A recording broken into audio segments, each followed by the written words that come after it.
SBVM channel में सभी का स्वागत। आज अपन बात करेंगे आरटी प्रवेश 2026-27 के लिए। राज्य सरकार ने नवीन आरटी प्रवेश के लिए विज्ञप्ति जारी कर दी है, टाइम फ्रेम जारी कर दिया, जिसके तहत 20 फरवरी से 4 मार्च तक ऑनलाइन आवेदन किया जा सकेगा और आवेदन के लिए निम्न दस्तावेज होना जरूरी है, जिनमें सबसे पहले जन्म प्रमाण पत्र, बालक का जन्म प्रमाण पत्र होना आवश्यक है, जिसमें जन्म तिथि 6 वर्ष से 7 वर्ष के बीच में होनी चाहिए, यानी 1 अप्रैल 2019 से 31 मार्च 2020 के बीच में होनी चाहिए, ताकि वो प्रथम कक्षा में प्रवेश ले सके। इसके अलावा जन्म प्रमाण पत्र के साथ में आधार कार्ड अनिवार्य रूप से होना चाहिए और इस वर्ष से जन आधार कार्ड भी राज्य सरकार ने अनिवार्य किया है। इसके अलावा और अन्य दस्तावेजों में जो बालक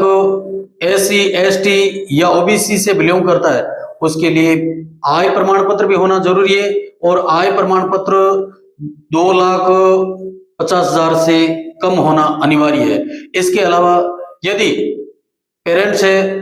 वो BPL की श्रेणी में आता है तो उनके लिए आय प्रमाण पत्र अनिवार्य नहीं है, उनके लिए राशन कार्ड की प्रति देना अनिवार्य है। और इनके अलावा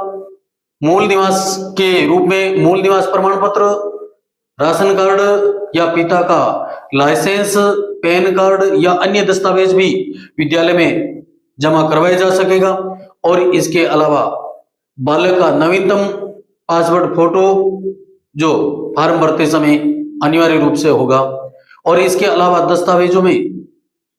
जो राज्य सरकार ने दिशा निर्देश जारी किए उनके अनुसार जो 20 फरवरी से लेके 4 बीच में ऑनलाइन आवेदन अपने नजदीकी ई-मित्र से आवेदन करवा करके वो डॉक्यूमेंट जो 6 मार्च को लॉटरी खुलेगी और उस लॉटरी की बाद में 6 मार्च से लेके 13 मार्च के बीच में विद्यालय में वो डॉक्यूमेंट है उसकी फोटोकॉपी जमा करवानी है। और इसके अलावा जो आज से 2 माह पहले शिक्षा मंत्री मदन दिलावर ने जो जोधपुर में एक स्टेटमेंट दिया था, जिसके तहत आरटी के लिए जो कैचमेंट एरिया है संपूर्ण राजस्थान की बात कही थी या जिले की कही थी, लेकिन जो दिशा निर्देश है अभी तक उसके तहत जो पहले की तरह ग्राम पंचायत के ही बालक जो अपने ग्राम पंचायत की प्राइवेट स्कूल निजी विद्यालय में आवेदन कर सकेगा। इसके अलावा संपूर्ण जिला या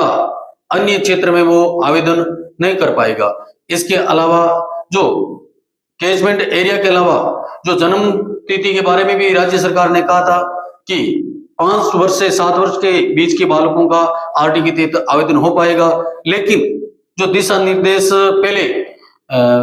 13 तारीख को जारी हुए उसमें ऑनलाइन शो कर रहा था, उसमें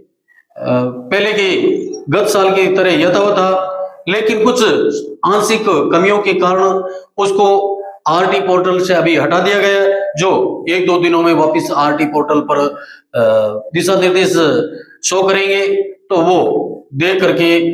20 फरवरी से 4 मार्च के मध्य आरटी का आवेदन करना है और आवेदन के समय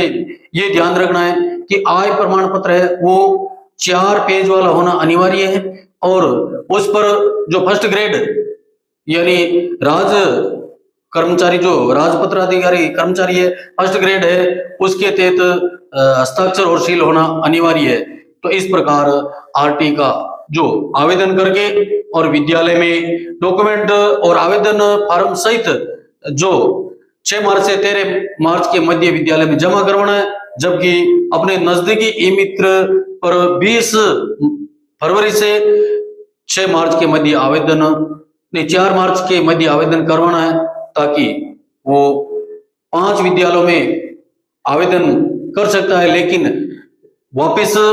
6 मार्च से 11 मार्च के बीच में वो एक विद्यालय का चयन करेगा, उसी विद्यालय में जो डॉक्यूमेंट है दस्तावेज है उनको सत्यापित दस्तावेज विद्यालय में जमा करवाना है। इस प्रकार राज्य सरकार द्वारा दिशा निर्देश है, उनमें टाइम फ्रेम का भी दिया हुआ है। ऑनलाइन आवेदन का 20 फरवरी से दिया है, जो 4 मार्च तक है, और 6 मार्च को लॉटरी खुलेगी। और इसके अलावा विभाग के द्वारा या विद्यालय द्वारा 17 फरवरी तक पोर्टल अपडेट है, वो भी सारी विज्ञप्ति के बाद में ये सारी चीजें करना, निश्चित समय में करना है, ताकि बालक को जो कक्षा प्रथम से लेकर के कक्षा 12वीं तक आरटी के तहत निःशुल्क अध्ययन कर सके। इसी के साथ इन दिशा निर्देशों के साथ में नजदीकी ई मित्र पर आवेदन करवाएं। जय हिंद।